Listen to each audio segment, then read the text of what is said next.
আসসালামাইকুম। গতকাল রাত 12টা থেকে পাউসের অ্যালোকেশন দেওয়া শুরু হয়েছে, সেটা আমরা সবাই জানি। যারা এখনো অ্যালোকেশনটা চেক করেন নাই তারা কিভাবে করবেন সেটা আমরা দেখে আসি, এবং এটার প্রাইস কত হবে, কিভাবে ক্লেম করতে হবে তার একটা ধারণা আমরা এখান থেকে পেয়ে যাব। তো এই ভিডিও ডেসক্রিপশনে এবং ফার্স্ট কমেন্টে টেলিগ্রামের যে লিঙ্কটা দেওয়া আছে সেখানে ক্লিক করলে আপনি এরকম একটা পোস্ট দেখতে পাবেন, এবং সেই পোস্টে দেখবেন যে চেক ইন একটা লিঙ্ক দেওয়া আছে। তো এই লিঙ্কটাকে আপনি কপি করতে পারেন অথবা সরাসরি এখানে ক্লিক করে ওপেন করতে পারেন।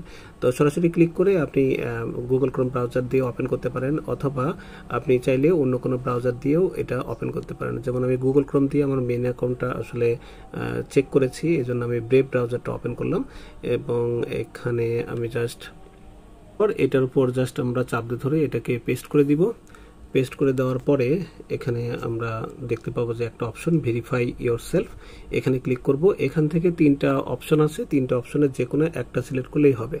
আপনি যদি টেলিগ্রাম ম্যাপ দিয়ে ওপেন করতে চান সেটাও করতে পারেন, ফ্যান্টম ওয়ালেট যেটা আপনি পাউসের মধ্যে কানেক্ট করেছিলেন সেটা দিয়েও এখানে চেক করতে পারেন। এছাড়া টোন কিপার যে ওয়ালেট বা টোন ওয়ালেট যেটা আছে সেটা দিয়েও কিন্তু আপনি কানেক্ট করতে পারেন। তো আমি এই লাস্টেরটা দিয়ে করছি, আপনাদের প্রয়োজন হলে আপনারা উপরের যে কোনোটা দিয়ে করতে পারেন। তো আমি টোন কিপার ক্লিক করলাম। টোন কিপারে ক্লিক করার পরে এই যে আমার 3rd নম্বর যে পাউস আইডিটা ছিল সেটা হলো আরিয়ান নামে একটা টোন কিপার ওয়ালেটের সাথে, সেটাকে দেখিয়ে দিলাম, পাসওয়ার্ড দিলাম, কানেক্ট হয়ে গেল। সো এটা কানেক্ট হয়ে গেলে কিন্তু আবারও আমাদের ব্রাউজারে জাস্ট লোড হওয়ার চেষ্টা করবে, এবং এই যে অপশনটা আসতেছে একটু পরেই কিন্তু আমরা অ্যালোকেশনটা দেখতে পাবো। হ্যাঁ, এই যে এসে গেছে। এখানে আমার পাউসের ব্যালেন্স ছিল 264কে। আমি এখানে জাস্ট একজনকে ইনভাইট করেছিলাম, এরকম দেখাচ্ছে সাপোর্টার ইত্যাদি ইত্যাদি। আমি কোনো দেখেন ভাউচার মিন্ট করি নাই। তো সব কিছু মিলে এখানে যদি আমি নেক্সটে ক্লিকটা করি তাহলে আমাদের ব্যালেন্সটা দেখাবে। দেখেন আমি 3512টা ব্যালেন্স পেয়ে গেছি। তো এই যে 3512টা আপনার অ্যালোকেশন পেলাম, এই অ্যালোকেশনটা ক্লেম করার জন্য যে অপশনটা রয়েছে সেটা কিন্তু এখনও ইনঅ্যাক্টিভ। এটা নেক্সটে আপনার অ্যাক্টিভ যখন হবে তখন এটা আমরা ক্লেম করব, এবং ক্লেম করে সেটা আমাদের অফ চেইন যে ওয়ালেটগুলো আছে সেগুলোতে আমরা নিতে পারবো নাকি এক্সচেঞ্জারগুলোতে নিতে পারবো সেটা আসলে পরবর্তীতে জানা যাবে। তো আপাতত সবাই ক্লেমটা করে দেখতে পারেন যে আসলে কত অ্যালোকেশন পেয়েছেন, এবং পরবর্তীতে ক্লেম বাটন অ্যাক্টিভ হলে আপনি এখান থেকে ক্লেমটা করে নেবেন।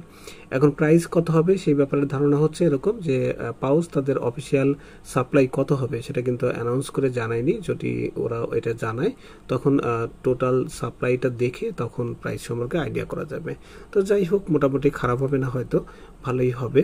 পাউস নিয়ে যেহেতু অনেক হাইপ ক্রিয়েট করছে, এবং আপনার টুইটারে গেলে দেখা যায় যে আপনার ক্রিপ্টোকারেন্সি নিয়ে যে সকল ব্যক্তিত্ব খুব ভালোভাবে কাজ করে তারা কিন্তু পাউসকে নিয়ে খুব বেশি প্রমোট করছে, এবং পাউসের নানান বিষয়ে বিভিন্ন ধরনের পোস্ট করতেছে। তো বোঝাই যায় যে এটা পাউসটা অনেকটা ডক্সের কাছাকাছি যেতে পারে, মানে প্রাইসটা একেবারে খারাপ হবে না।